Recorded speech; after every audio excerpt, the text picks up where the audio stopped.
100 वर्षे जगण्याचे रहस्य. फक्त या अव्याला दाबा. डॉक्टरांचा मोठा खुलासा. आजच जाणून घ्या. दरवर्षी बाथरूममध्ये घसरून सुमारे 3000 वृद्धांचा मृत्यू होतो, असा दावा केला जातो. पुढचा क्रमांक तुमचाही असू शकतो. तुम्ही रोज स्वच्छ अंघोळ करता, तरीही बाथरूममध्ये का पडता? नमस्कार, मला वैद्यकीय क्षेत्रातील 35 वर्षांचा अनुभव आहे. भारतातील 10 पैकी 9 वृद्धांना शरीराच्या एका महत्त्वाच्या भागाबद्दल माहिती नसते. जर हा भाग योग्य प्रकारे स्वच्छ केला नाही, तर 70 वर्षांनंतर तुम्हाला इतरांवर अवलंबून राहावे लागू शकते, असा दावा केला जातो. 100 वर्षांपर्यंत निरोगी आयुष्य जगणाऱ्या अनेक वृद्धांमध्ये एक समान सवय आढळते. ते दररोज फक्त 5 मिनिटे शरीराच्या एका विशिष्ट भागाला उत्तेजित करतात. मुंबईतील श्रीमती कमला देवी यांच्या मुलीने मला रडत फोन केला. ती म्हणाली, डॉक्टर साहेब, माझी आई वारंवार पडते. आता कदाचित मला तिला वृद्धाश्रमात पाठवावे लागेल. मी वाईट मुलगी आहे का? कमला देवीही खूप दुःखी होत्या. त्या म्हणाल्या, मला माझ्या मुलीवर ओझं व्हायचं नाही. आता मला आधाराशिवाय एक पाऊलही चालता येत नाही. मी त्यांचा हात घट्ट धरला आणि म्हणालो, आजी, हार मानू नका. अंघोळ करताना फक्त या जागेला 5 मिनिटे अशा प्रकारे स्वच्छ करा. 1 महिना हा उपाय करून पहा. 1 महिन्यानंतर त्या कोणत्याही आधाराशिवाय, अगदी काठीशिवाय चालत रुग्णालयात आल्या. त्या आनंदाने म्हणाल्या, डॉक्टर साहेब, तुमच्या सांगितलेल्या पद्धतीमुळे मला खूप फरक जाणवला. मी तर फक्त ती जागा स्वच्छ केली होती. तुमचे मनापासून आभार. मग हा नेमका कोणता भाग आहे? हात, पाय किंवा इतर काही नाही. हा व्हिडिओ शेवटपर्यंत पाहिलात तर तुम्हाला या रहस्याबद्दल माहिती मिळेल. चला, आता 5व्या क्रमांकापासून सुरुवात करूया. मित्रांनो, तुम्ही दिवसातून किती वेळा हात धुता? जेवण्यापूर्वी, शौचालयातून आल्यानंतर किंवा बाहेरून घरी आल्यावर आपण हात धुतो. पण असा दावा केला जातो की भारतातील 100 पैकी 97 लोक हात योग्य पद्धतीने धुत नाहीत. 5व्या क्रमांकावर आहे तळहात. तुमच्या मनात विचार आला असेल, तळहात तर आपण रोज धुतो, पण फक्त धुणे आणि योग्य प्रकारे स्वच्छ करणे यात मोठा फरक आहे. माझे एक रुग्ण होते, दिल्लीचे रमेशचंद. त्यांना अनेक वर्षांपासून पचनाचा त्रास होता. त्यांचे पोट नेहमी फुगलेले राहायचे आणि जेवल्यानंतर अपचन व्हायचे. त्यांनी अनेक रुग्णालयात उपचार घेतले, पण नेमके कारण समजू शकले नाही. मी त्यांचा तळहात पाहिला. तो थंड आणि कडक वाटत होता. मी त्यांना सांगितले, अंघोळ करताना तुमचा तळहात या पद्धतीने नीट स्वच्छ करून पहा. 2 आठवड्यानंतर त्यांचा फोन आला. ते म्हणाले, डॉक्टर साहेब, आता माझे पोट बरे राहते. मी व्यवस्थित जेवू शकतो. इतका फरक मला पहिल्यांदाच जाणवला. तळहात इतका महत्त्वाचा का मानला जातो? असा दावा केला जातो की तळहातामध्ये हजारो चेतातंतूंची टोके असतात, जी शरीराच्या विविध भागांशी संबंधित असतात. काही उपचारपद्धतींमध्ये तळहाताला संपूर्ण शरीराचा नकाशा मानले जाते आणि त्याला उत्तेजित केल्याने शरीर सक्रिय होते, असे मानले जाते. जपानमध्ये 100 वर्षांहून अधिक वयाच्या वृद्धांवर करण्यात आलेल्या एका सर्वेक्षणाचा उल्लेख केला जातो. त्या दाव्यानुसार, अनेक दीर्घायुषी वृद्ध दररोज आपल्या तळहातांना उत्तेजित करण्याची सवय ठेवत होते. एका अमेरिकन संशोधन पथकानेही असा दावा प्रसिद्ध केला आहे की तळहाताला योग्य प्रकारे उत्तेजित केल्यास शरीरातील रक्तप्रवाह सुमारे 34% पर्यंत सुधारू शकतो. रक्ताभिसरण चांगले झाल्यास मेंदू अधिक सक्रिय राहतो, पचन सुधारते आणि झोपही अधिक गाढ लागते, असे सांगितले जाते. तळहात कसा स्वच्छ करायचा किंवा उत्तेजित करायचा? हे अगदी सोपे आहे. पहिले, अंघोळ करताना कोमट पाण्याने हात गरम करा आणि सुमारे 30 सेकंद जोरात टाळ्या वाजवा. टाळ्यांचा स्पष्ट आवाज आला पाहिजे. यामुळे तळहात गरम होतात आणि शरीरात ऊब पसरते. दुसरे, अंगठा आणि तर्जनी यांच्या मधील जागा जोराने दाबा.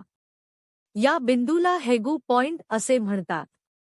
नाव अवघड असले तरी जागा शोधणे सोपे आहे. अंगठा आणि तर्जनी यांच्या मधील खोल भाग 5 सेकंद दाबून ठेवा. काही उपचारपद्धतींनुसार अपचन झाल्यास या बिंदूवर दाब दिल्याने आराम मिळू शकतो. म्हणजेच फक्त 30 सेकंद टाळ्या आणि 5 सेकंद दाब, अवघ्या 1 मिनिटात हा उपाय पूर्ण होतो. मुंबईतील वांद्रे येथे राहणाऱ्या 67 वर्षीय श्रीमती गीतांजली यांचे हातपाय रात्री बधीर होत असत. त्यामुळे त्यांना नीट झोप लागत नसे. पहाटे 3 वाजता जाग येत असे आणि सकाळपर्यंत त्या फक्त कूस बदलत पडून राहत. दिवसभर थकवा जाणवत असे. त्यांना तळहात स्वच्छ करण्याची आणि उत्तेजित करण्याची ही पद्धत सांगण्यात आली. 3 आठवड्यांनंतर त्या आनंदाने म्हणाल्या, "डॉक्टर साहेब, काल रात्री मला खूप छान झोप लागली. एवढा फरक पडेल यावर माझाच विश्वास बसत नाही. आता तुमच्या पायांकडे लक्ष द्या. मोजे काढल्यानंतर पायावर त्याचे ठसे स्पष्ट दिसतात का? पिंडरीवर बोटाने दाब दिल्यावर खूण तशीच राहते का?" गेल्या वर्षी कोलकात्यातील 68 वर्षीय श्री सुरेश कुमार पाय सुजल्याची तक्रार घेऊन आले.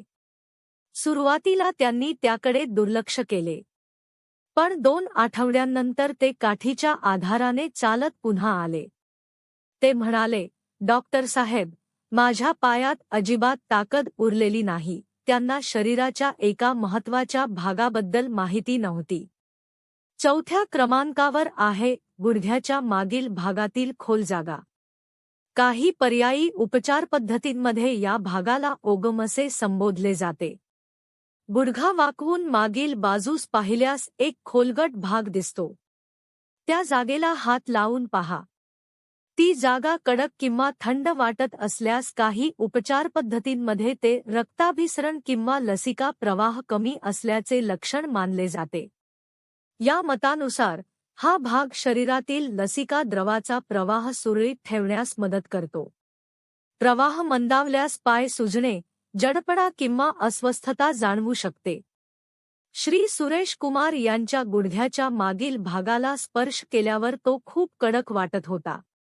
त्यांना सल्ला देण्यात आला की अंघोळ करताना त्या भागावर सुमारे 30 सेकंद कोमट पाणी सोडा आणि नंतर बोटांनी हलक्या गोलाकार हालचाली करत 30 सेकंद मालिश करा. 3 आठवड्यांनंतर ते पुन्हा आले आणि म्हणाले, "डॉक्टर साहेब, माझे पाय आता खूप हलके वाटतात. मी पुन्हा जिनेही चढू शकतो. आता मला काठीची गरज भासत नाही." या भागात लसिका ग्रंथी, लिम्फ नोड्स असतात. त्या शरीरातील अपायकारक पदार्थ गाळण्याचे काम करतात. या भागाला हलक्या मालिशमुळे काही लोकांना आराम वाटू शकतो, असे काही संशोधनांमध्ये नमूद केले गेले आहे. मात्र यामुळे सर्व प्रकारच्या सूज किंवा वेदना निश्चितपणे बऱ्या होतात, असा ठोस वैद्यकीय निष्कर्ष उपलब्ध नाही. हा भाग उत्तेजित करण्याची पद्धत: अंघोळ करताना गुडघ्याच्या मागील भागावर सुमारे 30 सेकंद कोमट पाण्याची धार सोडा. त्यानंतर 4 बोटांनी घड्याळाच्या दिशेने हलक्या गोलाकार हालचाली करत 30 सेकंद मालिश करा. मालिश करताना वेदना होणार नाहीत याची काळजी घ्या. मुंबईतील 71 वर्षीय श्रीमती मीनाक्षी यांना गेली 10 वर्षे पायदुखी आणि संध्याकाळी पाय सुजण्याचा त्रास होता. मोजे काढल्यानंतर त्यांचे ठसे बराच वेळ राहायचे. त्यांनी ही पद्धत काही दिवस केल्यानंतर फोन करून सांगितले, "आता मोजांचे ठसे राहत नाहीत आणि पाय खूप हलके वाटतात." टीप वरील माहितीतील अनेक दावे पर्यायी उपचारपद्धतींवर आधारित आहेत. पायांची सूज, वारंवार पडणे, तीव्र वेदना किंवा चालण्यात अडचण यांसारखी लक्षणे असल्यास स्वतः उपचार करण्याऐवजी तज्ज्ञ डॉक्टरांचा सल्ला घेणे अत्यंत आवश्यक आहे. पण मित्रांनो, फक्त पाय मजबूत असण्यानेच सर्व काही होत नाही. सकाळी उठल्यावर कंबर दुखते का? वारंवार लघवीला जावे लागते का? रात्री शौचालयात जाण्यासाठी उठणे त्रासदायक वाटते का? या व्हिडिओमध्ये असा दावा केला आहे की अंघोळ करताना अवघ्या 1 मिनिटात एका विशिष्ट भागाची काळजी घेतल्यास या समस्यांमध्ये आराम मिळू शकतो. गेल्या वर्षी चेन्नईतील 73 वर्षीय एक आजोबा माझ्याकडे आले. ते म्हणाले, डॉक्टर साहेब, मला रात्री 5 वेळा लघवीला जावे लागते. त्यामुळे मला नीट झोप लागत नाही. त्यांच्या चेहऱ्यावर खूप थकवा दिसत होता. मी त्यांना शरीराच्या तिसऱ्या महत्त्वाच्या भागाबद्दल सांगितले. 1 महिन्यानंतर ते पुन्हा आले आणि म्हणाले, डॉक्टर साहेब, आता मला रात्री फक्त एकदाच लघवीला जावे लागते आणि सकाळपर्यंत गाढ झोप लागते. स्त्री असो किंवा पुरुष, वय वाढल्यावर या भागाशी संबंधित समस्या निर्माण होऊ शकतात. मात्र भारतातील 10 पैकी 9 ज्येष्ठ नागरिक या भागाची योग्य प्रकारे स्वच्छता किंवा काळजी घेत नाहीत, असा दावा या व्हिडिओमध्ये करण्यात आला आहे. आता त्या तिसऱ्या भागाबद्दल जाणून घेऊया.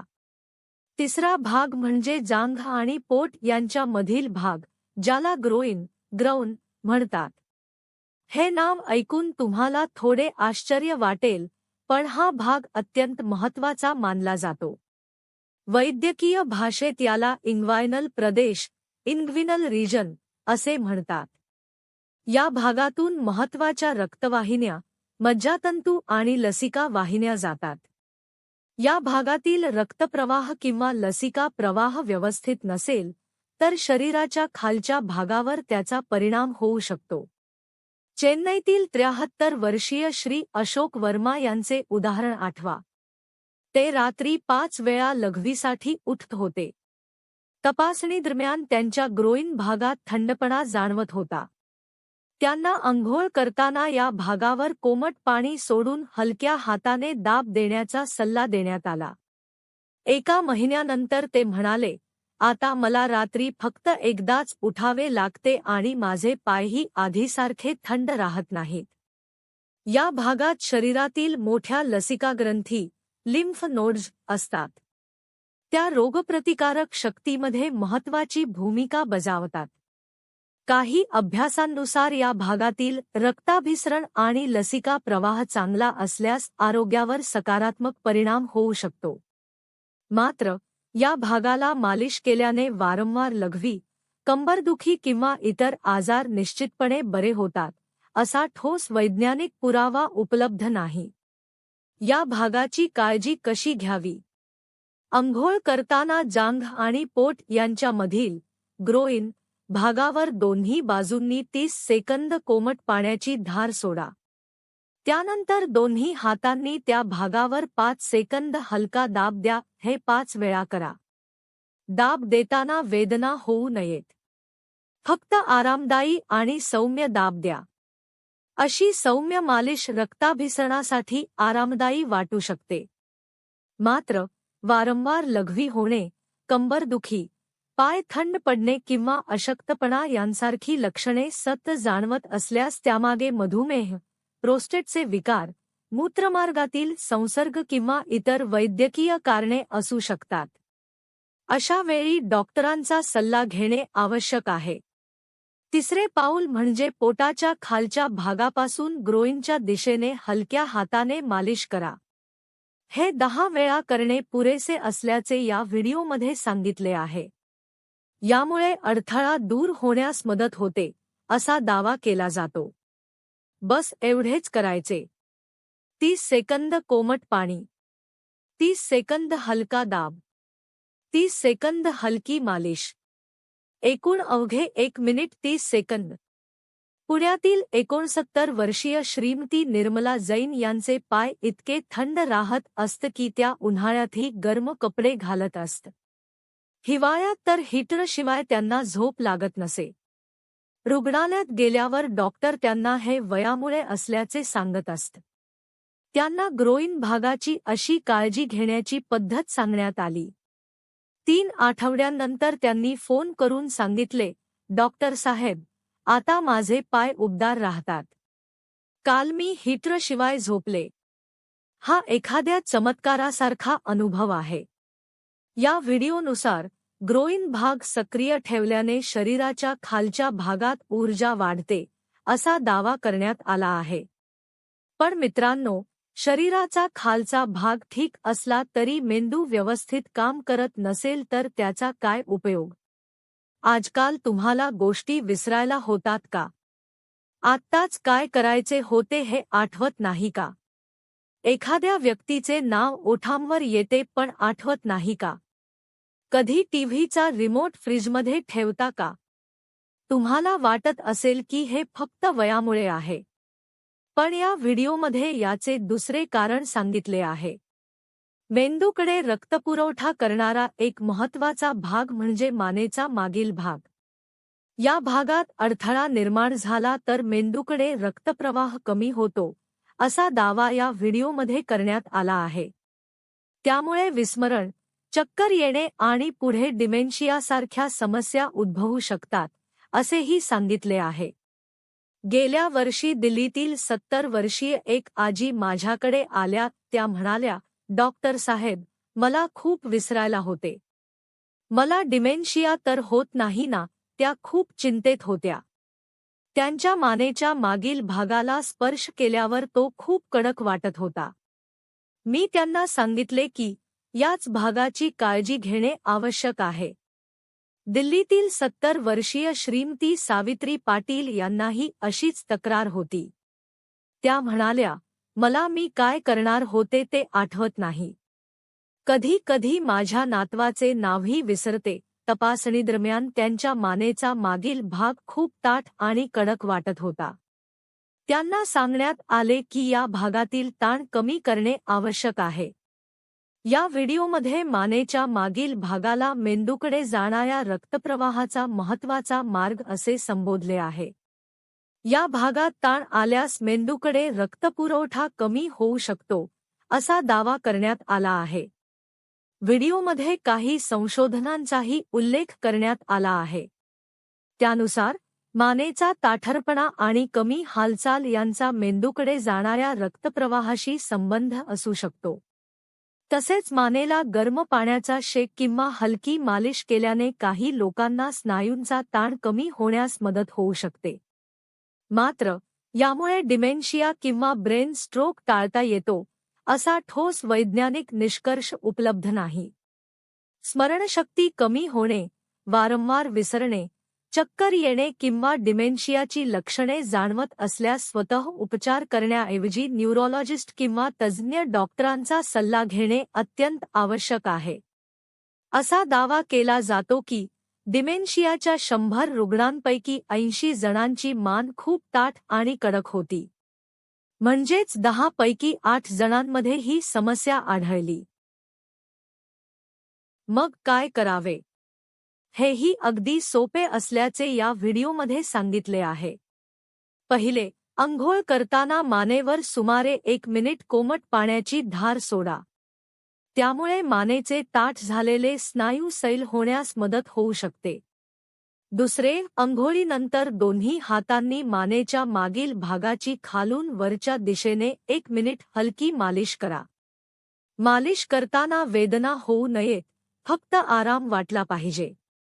म्हणजेच 1 मिनिट कोमट पाणी आणि 1 मिनिट मालिश, एकूण 2 मिनिटे. श्रीमती सावित्री पाटील यांना ही पद्धत सांगण्यात आली. एका महिन्यानंतर त्यांनी सांगितले की त्यांना स्मरणशक्तीत सुधारणा झाल्यासारखे वाटत आहे. ही वैयक्तिक अनुभवकथा आहे, यामुळे सर्वांनाच असा परिणाम होईल याचा वैज्ञानिक पुरावा नाही. पहिला भाग, सौर जाल, सोलर प्लेक्सस. पण मित्रांनो, मेंदू चांगला असला तरी मन सतत चिंतेत असेल तर त्याचाही फारसा उपयोग होत नाही. तुम्हाला रात्री नीट झोप येत नाही का? वारंवार जाग येते का? पुन्हा झोप लागत नाही का? सकाळी उठल्यावरही थकवा जाणवतो का? या व्हिडिओमध्ये या समस्यांचे कारण सौर जाल, सोलर प्लेक्सस असल्याचा दावा करण्यात आला आहे. असा दावा केला जातो की भारतातील 100 पैकी 99 लोकांच्या या भागात ताण किंवा कडकपणा असतो, पण ते त्याकडे लक्ष देत नाहीत. दिल्लीतील 68 वर्षीय श्रीमती विमला शर्मा या म्हणाल्या, डॉक्टर साहेब, मला 30 वर्षांपासून नीट झोप लागत नाही. झोपेच्या गोळ्यांशिवाय मी झोपूच शकत नाही. त्यांच्या छातीच्या मध्यभागी दाब दिल्यावर तो भाग खूप कडक जाणवत होता. त्यांना सांगण्यात आले की याच भागातील ताण कमी करण्याचा प्रयत्न करा. सौर जाल म्हणजे काय? छातीच्या मध्यभागी बरगड्या जिथे संपतात त्या भागात असलेल्या मज्जातंतूंच्या मोठ्या जाळ्याला सोलर प्लेक्सस किंवा सौर जाल म्हणतात. हा भाग स्वायत्त मज्जासंस्थेशी संबंधित आहे आणि शरीरातील अनेक अवयवांशी त्याचा संबंध असतो.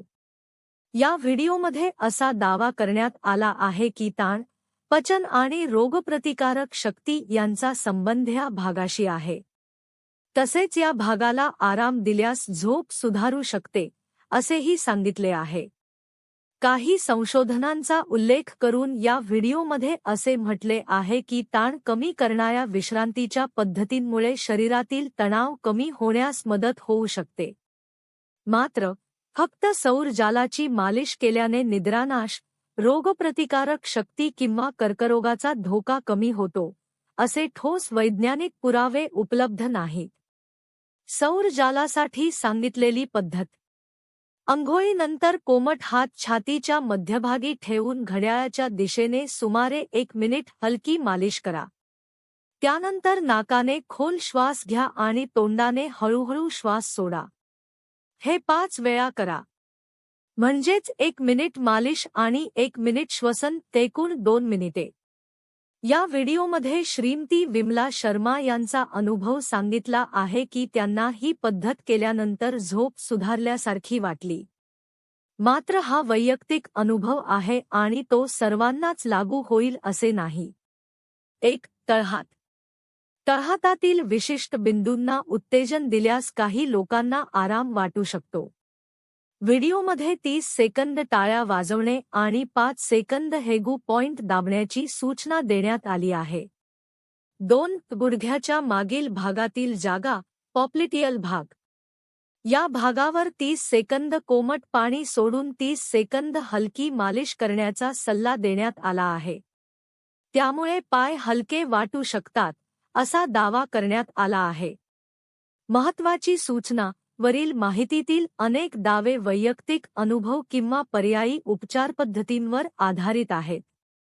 निद्रानाश, डिमेन्शिया, वारंवार लघवी, स्मरणशक्ती कमी होणे किंवा इतर आरोग्य समस्या असल्यास तज्ज्ञ डॉक्टरांचा सल्ला घेणे आवश्यक आहे. 3. ग्रोइन, जांघ आणि पोट यांच्यामधील भाग. हा भाग शरीराच्या वरच्या आणि खालच्या भागाला जोडणारा महत्त्वाचा मार्ग असल्याचे सांगितले जाते.